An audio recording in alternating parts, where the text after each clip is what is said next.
주위에 보면 평소 잘 체하고 소화가 잘 안 되고 목에 가래가 낀 것 같이 답답하며 배도 살살 아프고 반복되는 변비와 설사로 고생하는 분들이 많습니다. 한의학에서 이러한 증상을 담적이라고 하는데요. 과연 담적이란 어떤 질병일까요?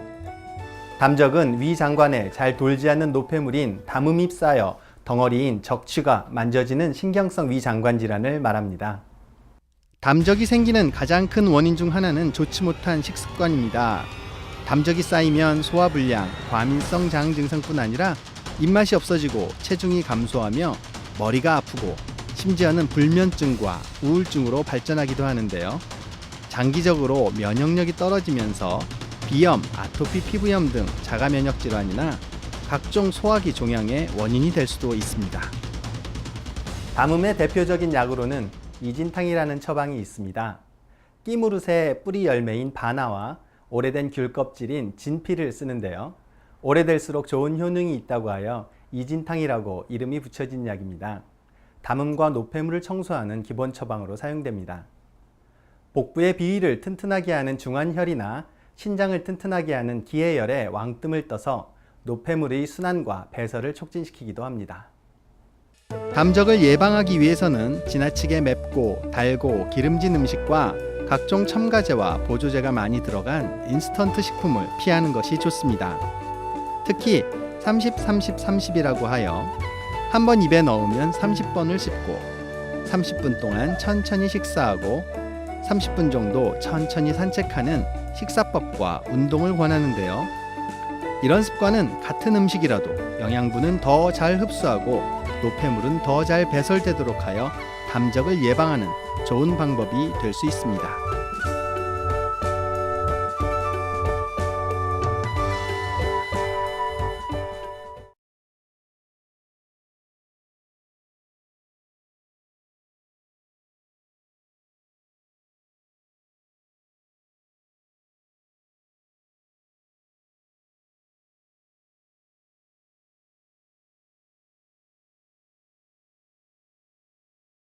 사람이 옷깃을 스며드는 겨울이면 이 질환으로 더욱 고통스러워하는 분들이 많습니다.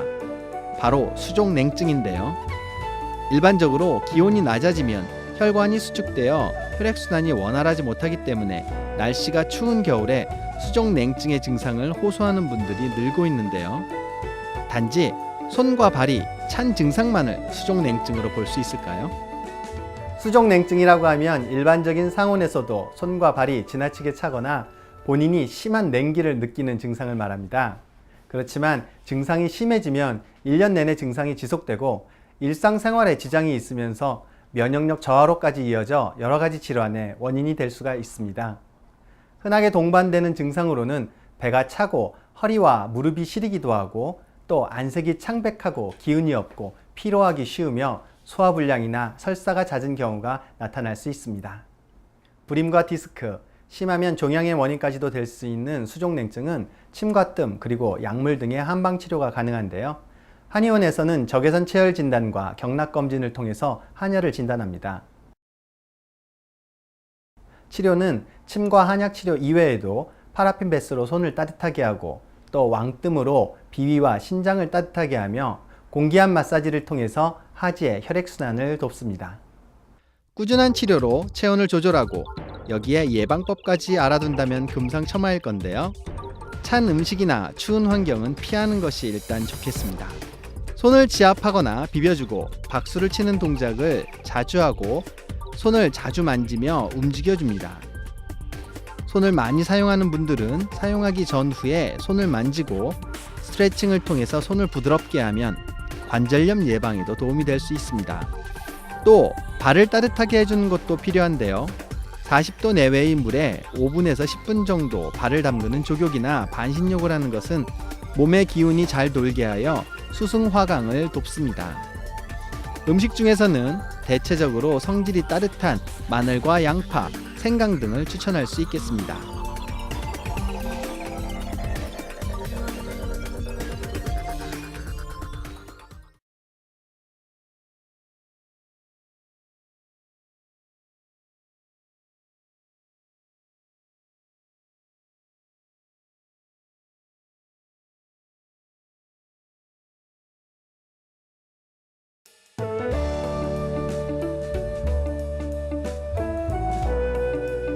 누구나 한 번쯤은 아프고 병원을 가장 많이 찾는 질환이 바로 요통일 겁니다. 사람이 걷기 시작하면서부터 척추는 중력의 수직으로 세워져서 체중을 지탱하는 빌딩과 같은 역할을 하게 되었습니다.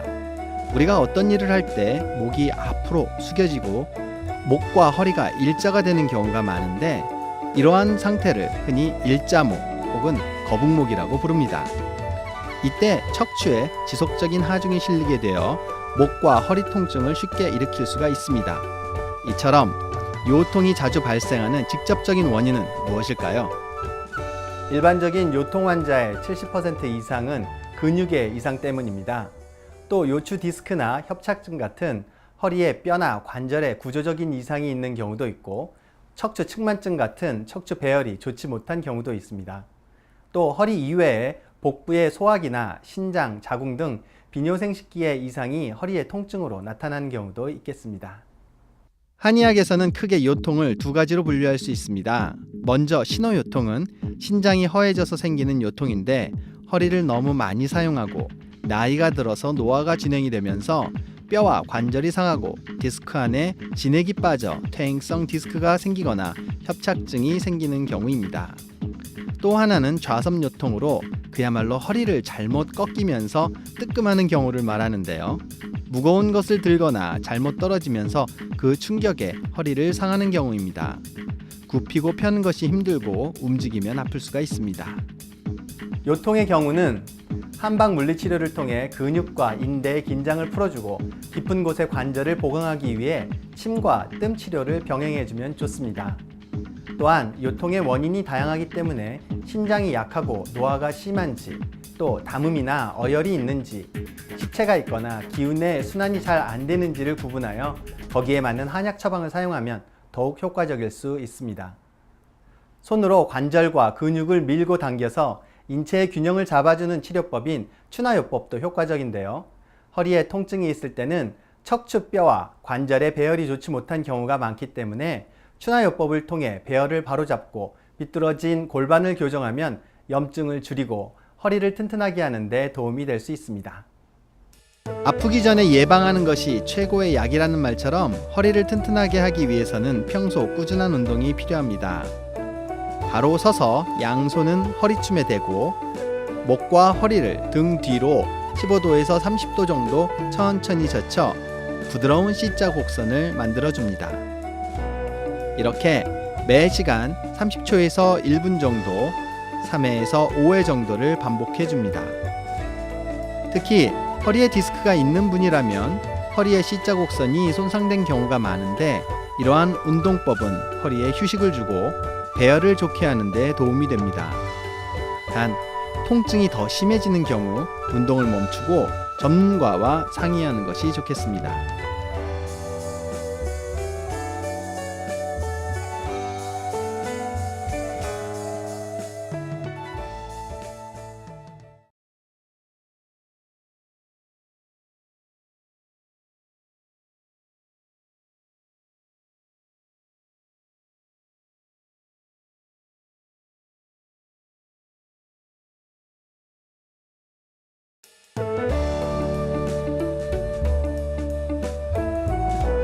겨울철이 되면 주변에서 누가 갑자기 쓰러졌다, 중풍 맞았다는 소식이 자주 들려옵니다.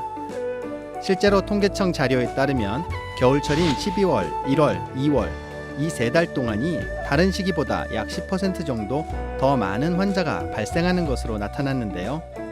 혈액의 통로인 혈관이 겨울철에 잘 막히고 터지는 건 당연한 일입니다. 그렇다면 중풍이란 어떤 질환일까요? 중풍이란 가운데 중자에 바람 풍자를 써서 바람에 적중되었다는 뜻입니다. 바람이 불었다 안 불었다 하듯이 증상의 변화가 많고 심하면 태풍에 나무가 쓰러지듯이 인체에 큰 해를 주기 때문에 붙여진 병명입니다. 중풍의 직접적인 요인 중 하나는 감정의 격변입니다. 한의학에서는 화기가 갑자기 솟으면 중풍이 많이 온다고 하는데요. 뇌압이 높아지면 심장 박동이 급격하게 변화하는데, 그러면 심장이나 혈관에 있던 혈전이 떨어질 수가 있고, 이 혈전이 뇌로 가는 동맥을 막게 되면서 뇌경색이 발생할 수 있습니다. 그렇다면 중풍의 증상은 어떤 것들이 있을까요? 중풍이 오면 손상받은 뇌 부위에 따라 다양한 증상이 나타나는데요.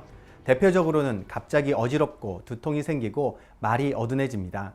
손상받은 대뇌의 반대쪽 얼굴이 마비되고 팔다리가 저리고 힘이 빠지게 됩니다. 손의 부위에 중풍이 오게 되면 어지러움이 심하면서 사물이 겹쳐 보이는 복시가 나타나기도 하고, 대뇌의 전두엽이 손상되면 환자의 성격이나 감정이 드라마틱하게 변하는 경우도 있습니다. 중풍 위험이 있거나 전조 증상이 있는 경우에는 중풍의 원인인 화기를 줄이고 노폐물인 담음과 어혈을 없애는 치료를 합니다. 또 원기가 부족한 경우에도 중풍이 잘 오게 되므로 기혈을 보충하는 치료를 병행하기도 합니다. 특히 중풍 후유기에는 적극적인 한방 치료가 중요합니다. 중풍 발병 후 3개월에서 6개월은 제2의 골든 타임이라고 말하는데, 이 시기에는 증상의 호전이 빠르게 이루어지지만 이후에는 회복의 속도가 느려지기 때문입니다. 그래서 이 시기에 손발의 마비를 회복시키기 위해서 신경과 혈관의 소통을 도와주는 침구 치료가 필요하고, 인지 기능을 향상시키고 언어 장애를 치료하기 위해 뇌신경세포가 잘 복구될 수 있도록 도와주는 한약 치료가 필수적입니다. 또 한방 치료를 통해 체질적인 약점을 개선한 환자들은 이후 재발의 위험도 더 적은 것을 볼 수가 있습니다. 적절한 치료뿐만 아니라 평소 예방하는 생활 습관도 중요합니다. 짜고 달고 기름진 음식을 피하고 신선한 채소와 과일을 드시는 것이 좋고, 항산화 물질이 많은 참기름, 들기름 같은 식물성 지방이나 고등어나 연어와 같은 등 푸른 생선을 즐겨 드시는 것을 권합니다. 또한 운동을 한다고 이른 아침 일찍 일어나서 갑자기 찬 공기에 노출이 되면 오히려 뇌혈관에 좋지 못할 수가 있습니다. 갑자기 일어나는 것보다 이불 속에서 먼저 기지개도 켜고 관절도 움직이면서 스트레칭을 하고 일어나면 추위에 더 부드럽게 적응할 수가 있습니다. 목과 머리는 목도리와 모자로 잘 감싸서 체온을 유지하고 혈관을 보호하는 것이 중요합니다.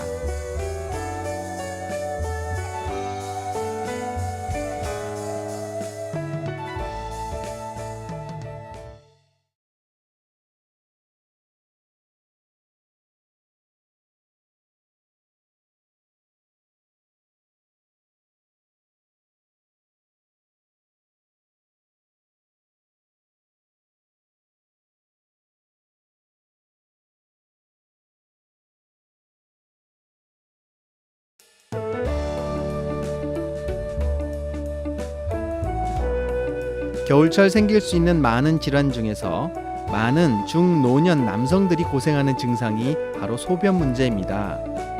소변이 자주 마렵고 소변을 보러 가면 잘 나오지 않거나 소변 줄기가 약해지고, 또한 소변을 참지 못하는 증상을 일컬어 전립선 비대증이라고 하는데요. 한의학에서 말하는 전립선 비대증은 어떤 질환일까요? 한의학에서 전립선 비대증이란 임병이라고 하는데, 임이란 물수변의 수풀림자로 나뭇잎에서 이슬이 똑똑 떨어지듯이 소변이 시원치 않은 증상을 말합니다. 원인은 노화가 가장 큰 이유일 텐데요. 남성 호르몬은 줄어드는데 전환 효소의 활성도는 증가하여 활동형 남성 호르몬의 양이 상대적으로 늘게 돼 전립선을 비대하게 만들기 때문입니다.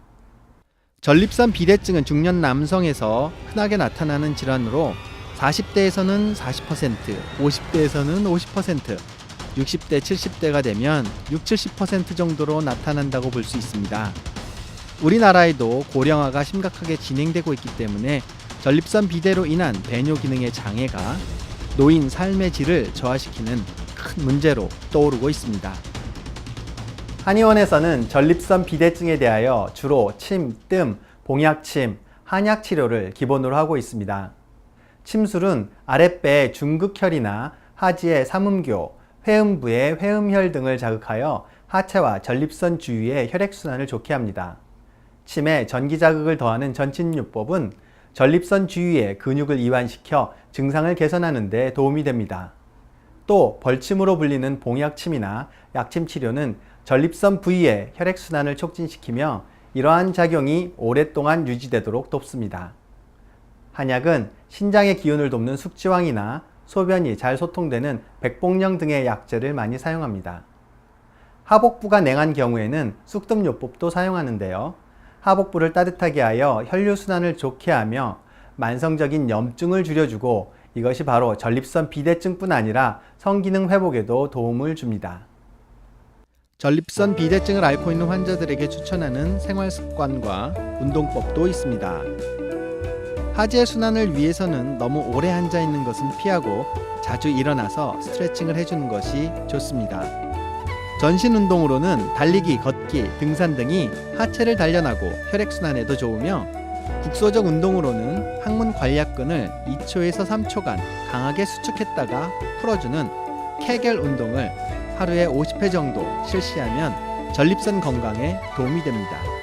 음식은 전반적으로 남성 호르몬 분비를 자극하는 육류와 인스턴트 식품을 피하고 가능한 채식을 하는 것이 좋습니다. 이에 도움이 되는 식품에는 굴, 토마토, 두부, 마늘 등이 있는데요. 굴은 아연이 풍부해서 생식기와 전립선의 발달과 기능 향상에 좋은 역할을 합니다. 토마토에는 라이코펜 성분이 있어 전립선 질환의 발병을 35%까지 낮춰줘 전립선 환자들에게 가장 많이 권장하는 식품 중에 하나입니다.